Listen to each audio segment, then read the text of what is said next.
What's up, everybody? If you just got a notification on Don Fron Trading, uh, yeah, we're live over here. Hopefully everyone gets that. I clicked start streaming, and then I think it started up on the other channel. This could be awkward.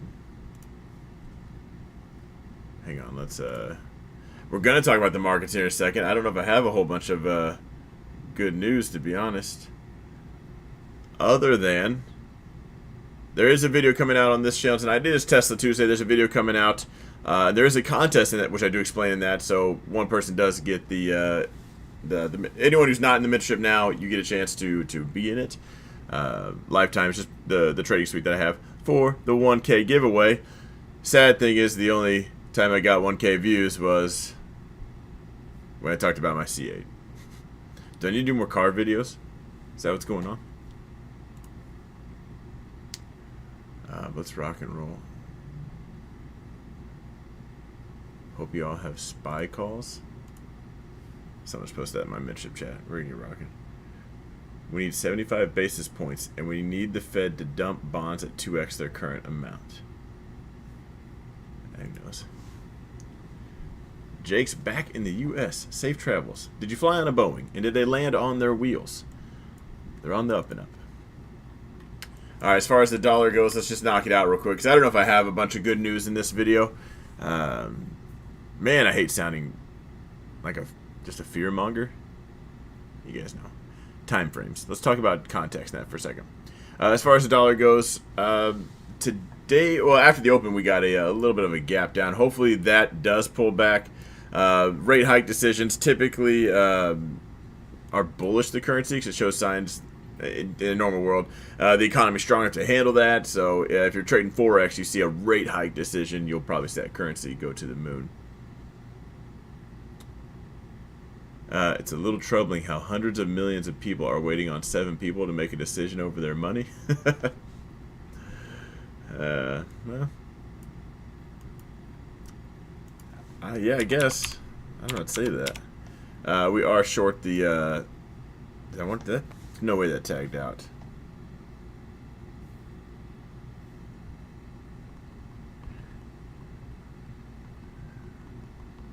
Hang on a second.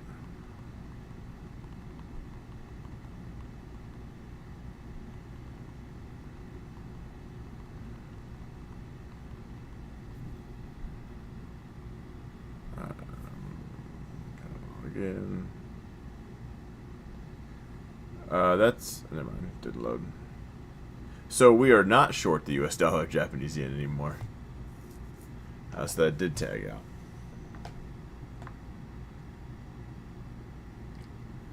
I kind of want to go round 2. I'm going to fight this trend one more time, and then we just got to go back long.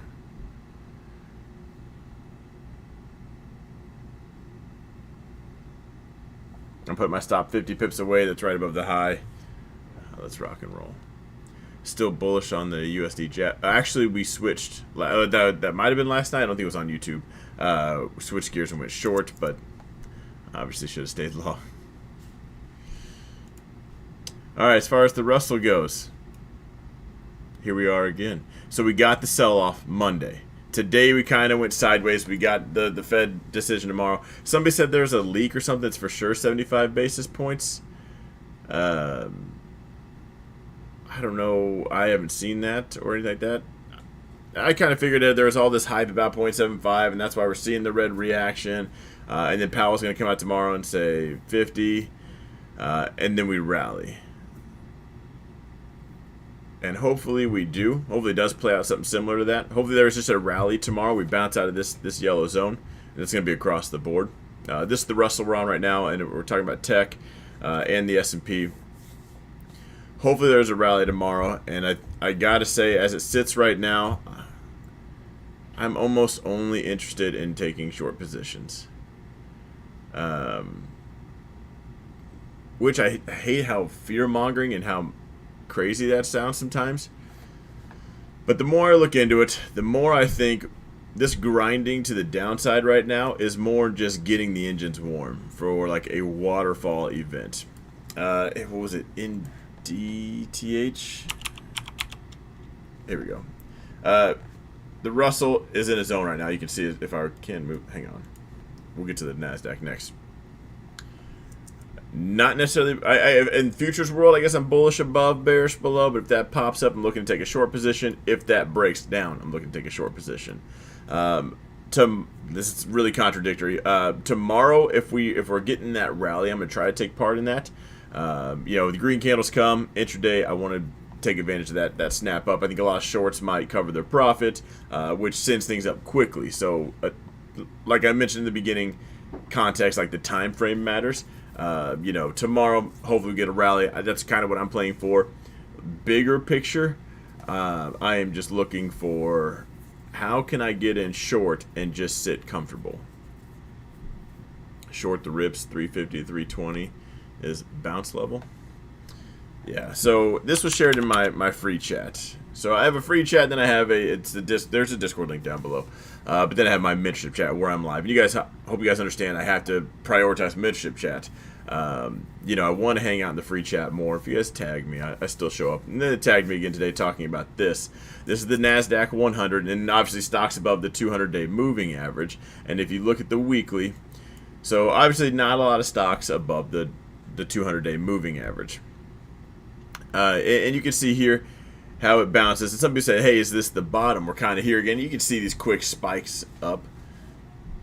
But I wouldn't really call these crashes. They were corrections in candles, if you will. Now, the 2008 scenario was a crash. Economically, that was a disaster. And that's kind of where we're at right now. The thing is, and I mentioned in that free chat, is I don't know how much of a bottom I'm looking for as far as levels go, as far as like a stopwatch goes on the calendar. I want to see an event before I call out a bottom on here. I want to see everyone says F it, gets scared, gets out. I'm talking a red week. We are just limiting down. We're just going for it to the downside. At that point, I'll be confident enough that things are cheap enough that the risk to reward will be worth it. I'm just not confident enough we have seen that yet. And the only analogy I have is something that literally just happened to me the other day. I had a tornado in not technically my backyard. It was 3 houses down.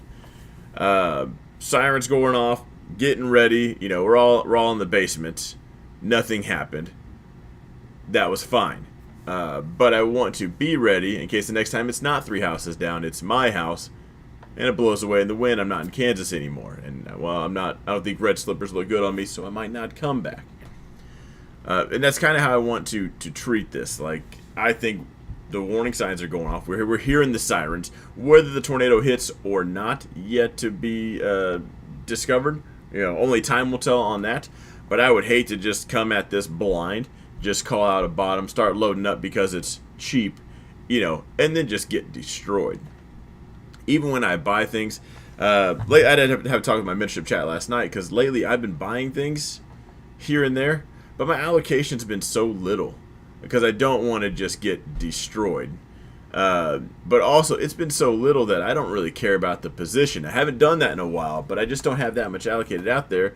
So when it just slides right on by a stop, I'm like, man, I'm still well within my normal risk. I don't even care, which is not a good position to be in. You still want to pay attention to your trades. I have a feeling it's trades of attrition from this point on. 75 basis points based on a Wall Street Journal article analysis. So that's where we're getting it from, huh? The volume bars do not say there's a leak, we would know. That's true. Yeah, if that's a whole Wall Street Journal article, I was thinking Wall Street Bets in my head. I was like, sorry, they were right about GameStop. Sure, I'll give them that, but I wouldn't put the economy on their analysis. So Wall Street Journal article. Oh man, if we get 75 basis points tomorrow, I can only imagine the headlines, the YouTube videos, everyone talking about what the Wall Street Journal said next. It's probably gonna be a lot like what Kathy did. Was it last year or the year before? She would just say she's in something, everyone's got to go buy it,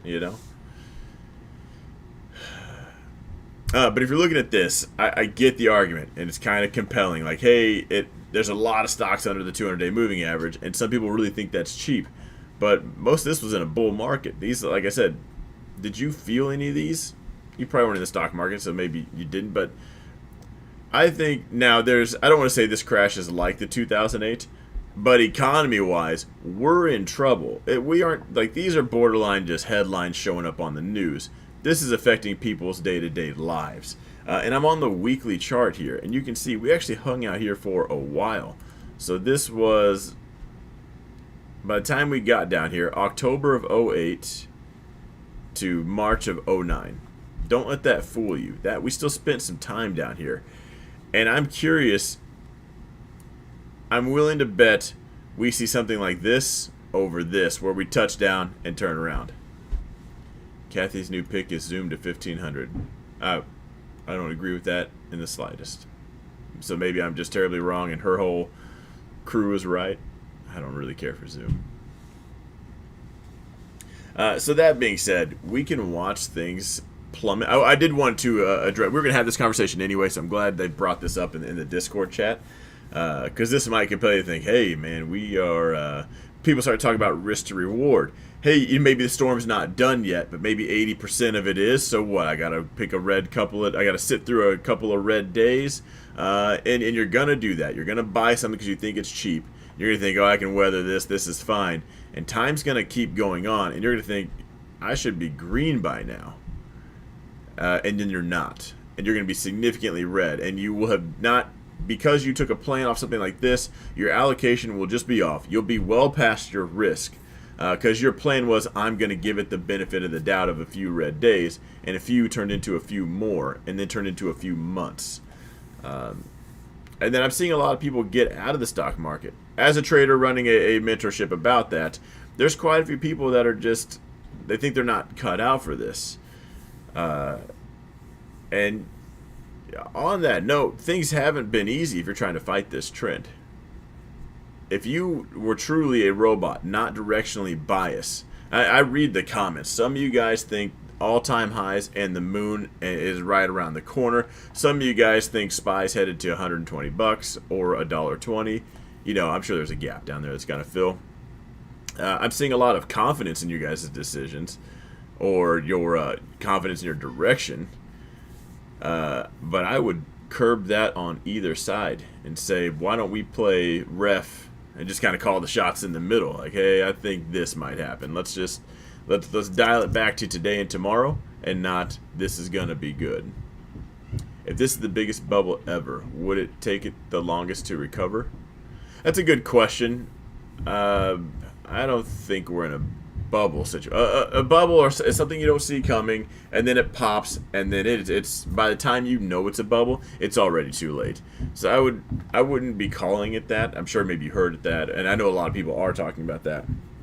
But I will talk about how we recovered. This is something I talked about and have talked about with like my mentorship quite a bit. We sold off, we got the crash, and it was just a super V recovery. That's not even a pipe dream. I don't even think that's on the table. To quote what I said earlier, I said there's going to be a hangover after this party. We're not going to just bounce and full thrusters up. Confidence, just setting yourself... you just said confidence, just setting yourself up to be extra surprised when you're red. Yeah. If I ever say I'm confident in a trade, I probably threw a couple more bucks at it, but I had a stop loss for a reason. And everyone needs to take a page out of that book. Some people get confident, they're just like, I'm going to throw my whole account at it. My confidence is like, instead of risking $2,000, I'm going to risk $3,000. But I have a stop loss for a reason. It's because I'm not very good at tarot cards or burning tea leaves. I haven't tried it, but maybe that's a thing. Also, every time I look out the window, the moon's doing something. I have not seen a correlation, so I'm just not there yet. So I got to have a stop loss. I saw that the PE of the S&P was about 8 times last inflation was running high. I saw it was about 8 last time inflation was running high. It's now at 17.5. Do you think I should pay attention to that kind of stat? For investing, I'm sure someone is. As far as the premium you should be paying, that's a fundamentals thing, and everyone's got a different opinion. Some people think Tesla's undervalued right now. I personally think it is, but could it get a lot lower? Yeah, and then what are you going to do? Wait? What if it goes from 17.5 to 8? What if it doesn't? What's your investing plan? I think you can take that into consideration, but I wouldn't just have an alert at 8 and just start buying things, you know? I threw my whole account at the SPY today and got a warning message. Apparently I was oversized. This is not the time to be getting alerts like that. It's been hard, especially with futures. Only aiming for type 2s and stop losses in the green right away. I agree. That's how you have to trade this market. You have to be so offensive on this market. Is it offensive or defensive? Pick whichever one sounds better in your head. You got to take that trade, or you don't have to. You know, you see that trade, you got to be selective. If you're new here, I have a playlist called like How I Trade. If you go to just Don Fron Trading, it's the other channel where it's not live. Go to playlist and How I Trade Stocks. There's a video in there. It tells you, like, so when you guys hear me say type 1, 2, or 3, or people in the comments, that explains that. It's actually not that hard. If you have an IQ of at least 2 digits, that's 10 if you can't count that high, you should be able to follow along with those videos, and you should be able to hang in here just fine. But especially with futures, yeah, the closer you can get to that type 2 and that bottom penny, as much as people say you can't time the markets, if you got to make the decision to put it out there. Yeah, the closer you can get to that, the better. And what I've been doing is I do put my stop loss in the green. I don't trail it instantly, but I put my stop loss in the green. I take the risk off the table. Like, all right, I'm either going to make a couple bucks, which is quite literally a few dollars. Like, I'll cover commissions, make a couple bucks. Like, it was worth it. I made it $5-10 to click my thumbs a couple times. If you have TradeStation, it's quite literally clicking your thumbs a couple times. But then I just let it go.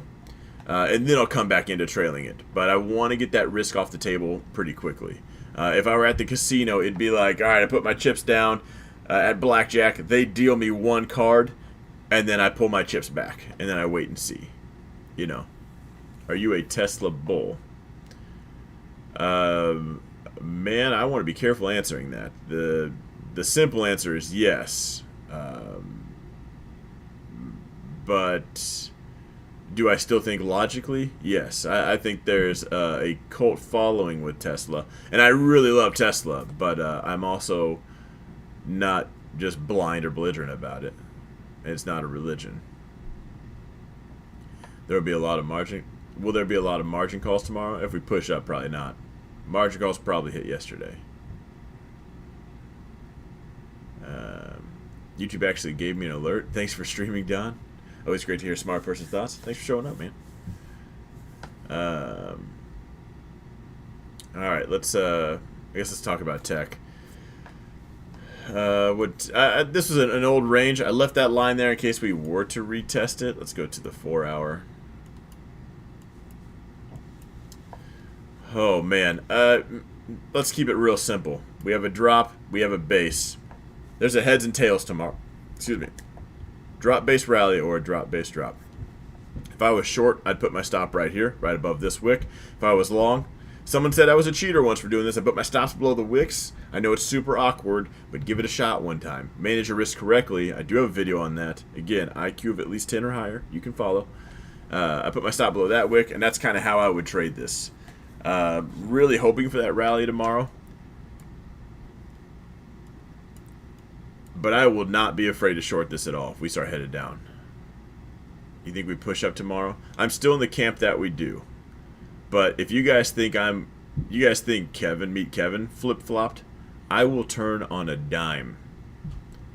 I would make your head spin how fast I'll turn and go short. Take notes. Stop below 4-hour wicks.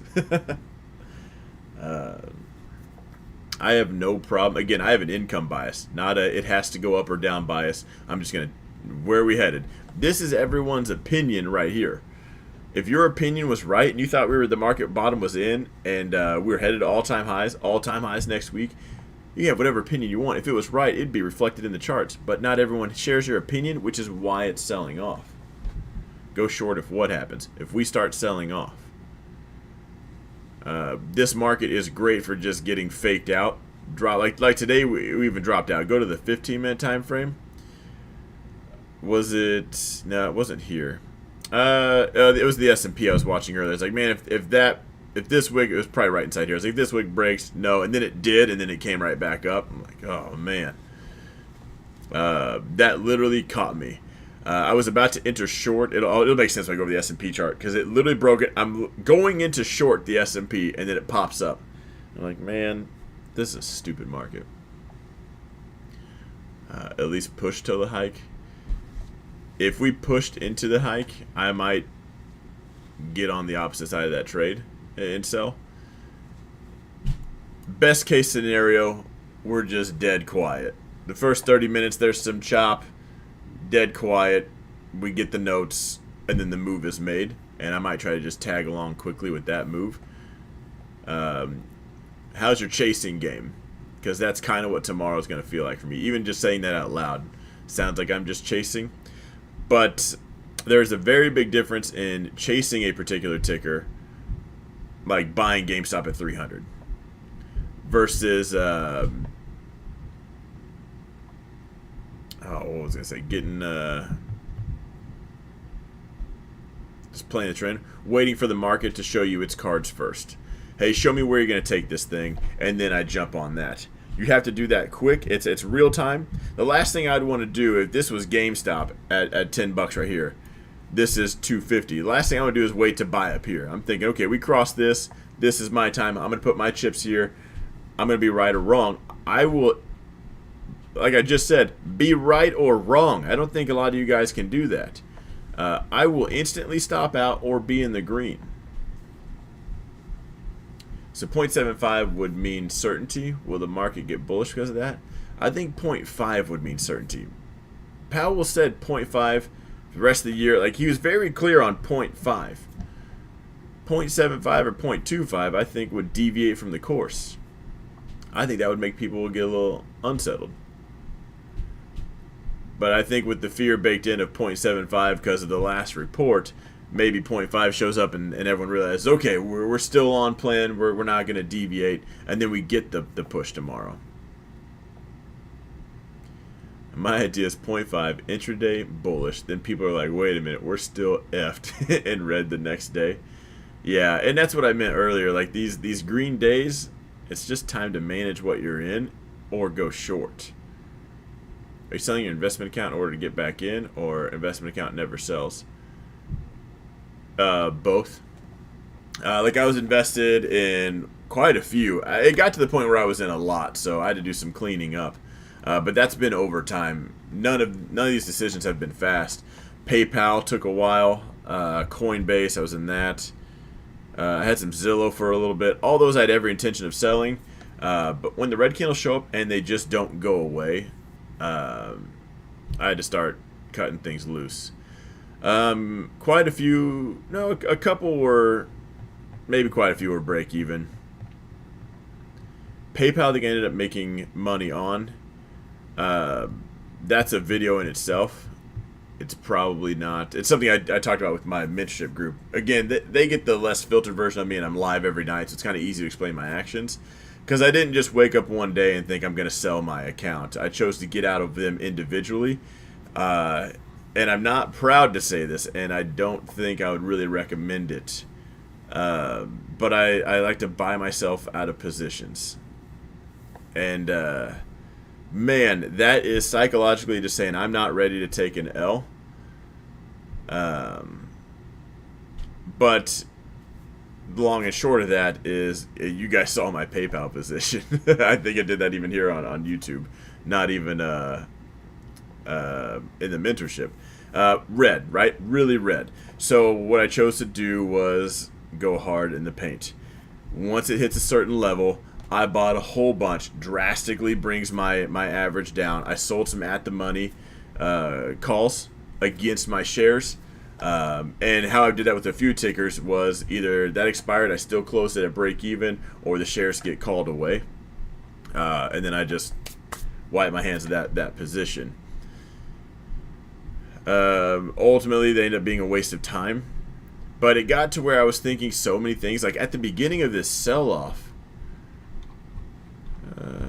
where are we at? Let me get to a bigger time frame. Was it I don't know if it was that far back.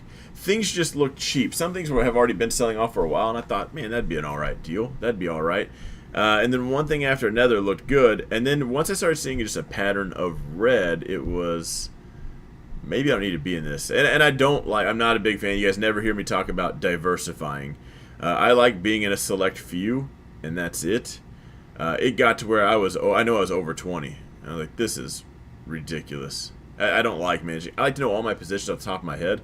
And once it gets to the point, and it does this with trading too. Like, I like to be in a few stocks. And there's times I'll be in 12 tickers, and I can't remember my exact opinion off the top of my head. I have to go look at what I'm in. My mentorship chat, they make fun of me for it. They're like, Don completely forgot he was in that. Like, now I got to go manage that trade. I get to those phases, and then I just clean house. So a long-winded way to say both to your question, but typically my idea for an investment account is you just write it out. You pick, how I pick things is I'm gonna buy it now, check it in 10 years kind of mentality. And someone asked me the other day in the stream, I meant to reply then, yes, I do still have Facebook. Tesla is now my biggest position, and those I don't just add on every day for the sake of it. There's clearly a bunch of red candles showing up, so I like to just stash the cash to the side and then chunk in at levels. Like each time it hits these zones down, then I add on quite a bit. So it kind of weights my average down. It's like a dollar cost average, but better. If I can not sound cocky by saying that. But that's how it's been. But with this coming up, I don't think I'm buying anything. I'm going to just keep... So I trade every day. That's where my profits come from. It's where my income comes from. I use that to feed into the investment account. Pays bills, investment account. Right now, it's just going to be paying bills and hoarding it. Because I do think we are going to get quite a bit lower. And at that point, I'll buy then. I don't want to just start buying now because I think it's cheap. I thought Tesla was cheap at $7.75. And that was just an LOL comment the next day. We start buying if we get to the bottom levels of the COVID crash. Way down here. You'd probably be wearing sunglasses at nighttime. That'd be steep. Yeah, I guess I could. I might have already taken a stab at it. If you were still in PayPal, would you sell now? More than likely. Ooh. I would not be a fan of that breaking at all. If I had ridden this storm all the way down here, I just wouldn't want that breaking. Look at that. Man, I got lucky on this one. This last little bit for that cliff dive. That could have been... Oh, so, by the way, if you try to buy yourself out of positions and you don't time it just right and you don't get those green candles, what you end up doing is going from 100 shares to 1,500 shares to really down.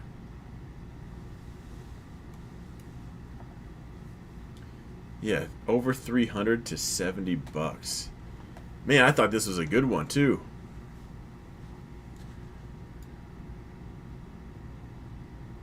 I don't think a lot of these tickers are going to recover. I think we are cleaning the slate of a lot of hype came in. Look at this. Here's the Rona crash right here. Here's a normal stock market. This is normal stock market movement. This is what a lot of you guys don't get yet. Or maybe you follow this channel so you do, because I've harped on this enough. But here's a normal phase. This is normal movement. Reddit wasn't a thing yet. You had like 3 YouTubers talking about my Robinhood link. And then Weeble was a thing. They're normal panhandling for life insurance. That was it, And then we get the Rona crash. And then money just floods in. And the hype just comes. And it is just, without looking back, climbs. It's like a kid who's never climbed a tree before. Just goes to the top. Finally looks down. Is like, this is not good. Should not be in this scenario. And then they just leave. They get out. Little Timmy's got to leave. Go to the sandbox at home, not the tree at the park.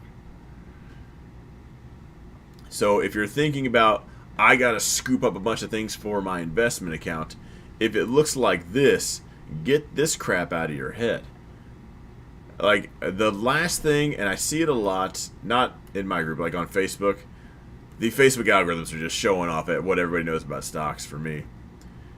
Some people are really looking at just this. That's all they see in their head. Holy crap, this thing's 70 bucks. It was at 300. I could double my money if it goes to even half that. Yeah, it's never like if it makes it all the way back up. They think they're being like subtle. If it, oh, I'll be happy if it gets to half. Yeah, I bet a lot of people would. But if your ticker looks like this, I'd say here's your all-time high. After a good couple of years, it makes it back to 100 bucks. And that would be impressive. If you just think if you bought something clean slate from 70 to 100, yeah, that's a pretty decent move. To think you're just going to rock and roll that thing to 300 again tells me you're brand new in the market. That's insane. Here's some other good ones we went over the other night in the mentorship chat. Workhorse. Wow.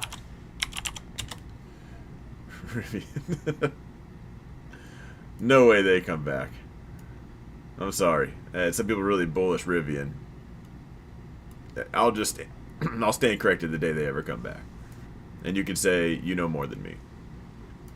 It just doesn't happen very often. Oh, Tilray's a good one. Yeah, cannabis. It's gonna be legal. Which, that reminds me. How's this looking? Like a big steaming pile of dog crap.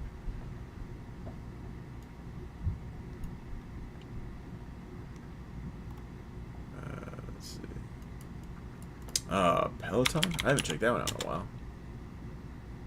Wow. Man, so they just skipped right over everything.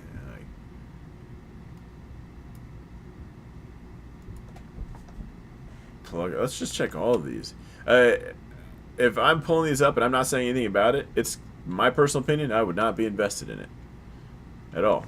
These are no. That's an anomaly. Maybe you take investment advice, not from me, because this is not investment or financial advice, but someone who can say anomaly correctly. What's another one? I like DraftKings actually too, but nope. FCEL. Oh man, look at these things. If I'm laughing and you're in this and you're just down a whole bunch, I'm definitely sorry. You know, I never want to kick people while they're down, but the stock market's not going anywhere. It might go down, but that doesn't mean you can't make money. It doesn't mean just pack up and roll out. That's definitely not it. Lick the wounds, stay in the game, and keep going. It's not a loss until you lock it in. I can assure you, it's already a loss. That your money's that's just where it's at. I wouldn't choose to leave my money in some crap. If I had $100,000 and it's now $3,000, it's gonna take me a while to get back to 100 grand. But no way I'm gonna close up shop and just say I lost 97 grand. If my 3,000 is still in something like Fastly, I haven't locked it in yet. I'm going to go ahead and lock it in. I'm going to take that 3,000 and put it in something I think that's going to actually make me money. And it would not look like this. Tomorrow's rate hike is already priced in. We have 8 more months of carnage. Buy the dips. If you have 8 more months, why don't you just wait till like month 6 or 7 and buy it then? Who coined the term dumpster fire? And I thought Bitcoin was a tulip. Don't even get me started on crypto. There's a lot of crap in crypto, so when I see people hating on crypto, there's a lot of it that's actually correct. But some people are actually just kind of dumb. They just can't see past their own nose. And I don't know whose fault that is. Maybe they were dropped as a kid. Maybe their mom didn't agree. Took a couple self-flights down the stairs before they were born. I don't know if that's morbid, but sorry, some people just don't really think straight. What if the dippity dips? Guys, you're not buying a dip. You are buying a downtrend. And I hope you're just okay with that. Like, I'm okay with buying the downtrend on Tesla. That's what it's doing.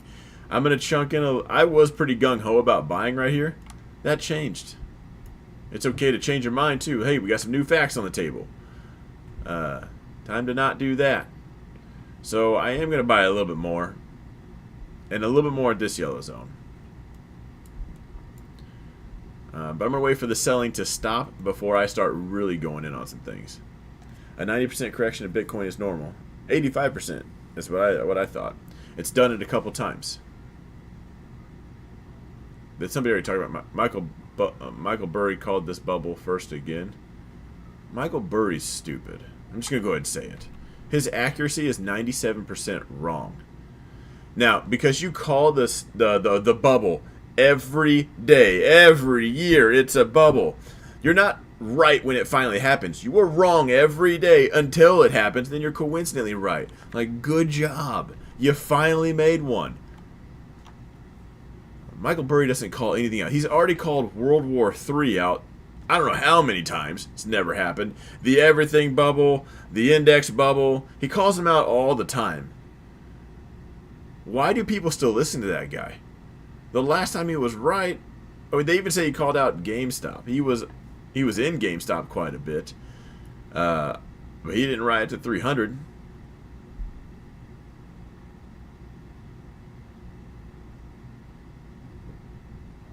He called the 5 of them. Some of you guys might be his fan. I just don't get it.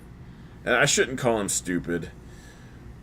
But if you come up to me and say, hey, I have a 90% chance I'm going to tell you something wrong, I just don't listen to that person. Like, sweet. I don't even take the opposite play. I'm just like, all right. We don't have to waste the oxygen.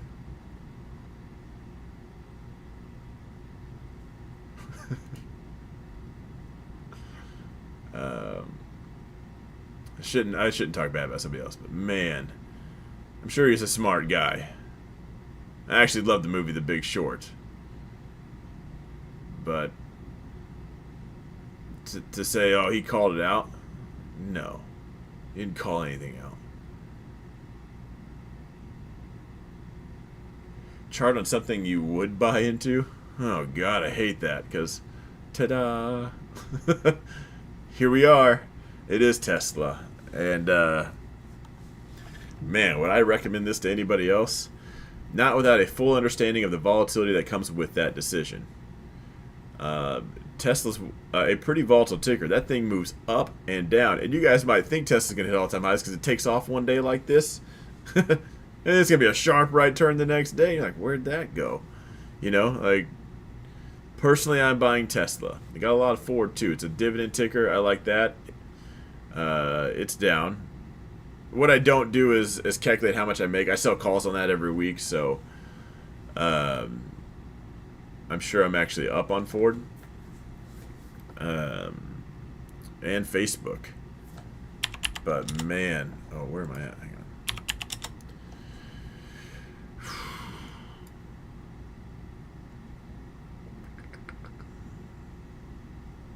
If you're going to buy it now and check it in 10 years, full stop. You're going to delete the app. Facebook, Google, Tesla. Man, that's all tech stuff. I got to stick with that. And that's definitely not financial advice because that is tech. That stands to make or lose the most. It just comes with the territory. I just like those. And that's where my money's at. So, if I thought anything different, my money would be on something different. Where's your final out if Tesla starts to look like all the other wrecked charts? My decision on Tesla is not it's not a price thing as much as it is what they still have coming. The day I'll probably get out of Tesla is when they're just done with the S-curve. You know, like, they got to make the car. They finally make the car. They're building it up. They're getting things going. We got full self-driving is going to be not even close to coming out anytime soon. You got the Tesla bot. You got factories still being open. Like, they're still growing. If I see that doesn't correlate, if it's been a few years and we've pumped out a couple other factories, there's a bunch of little Tesla bots running around. You know, we're throwing water balloons at them to try to short them things. And the stock price still hasn't moved. Then I'd probably get out. Powell will agree with your position if you click the like in the next minute.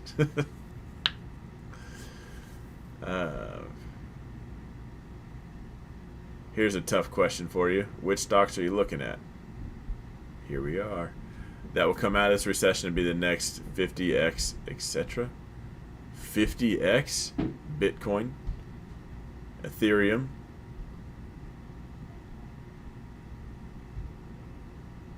that's it. If I'm looking for 50x and I got to put my money on something, I'd put it on those two. Wait, how long? Come out of this recession, it'd have to be a crypto. 50x is ridiculous. Take that times 50.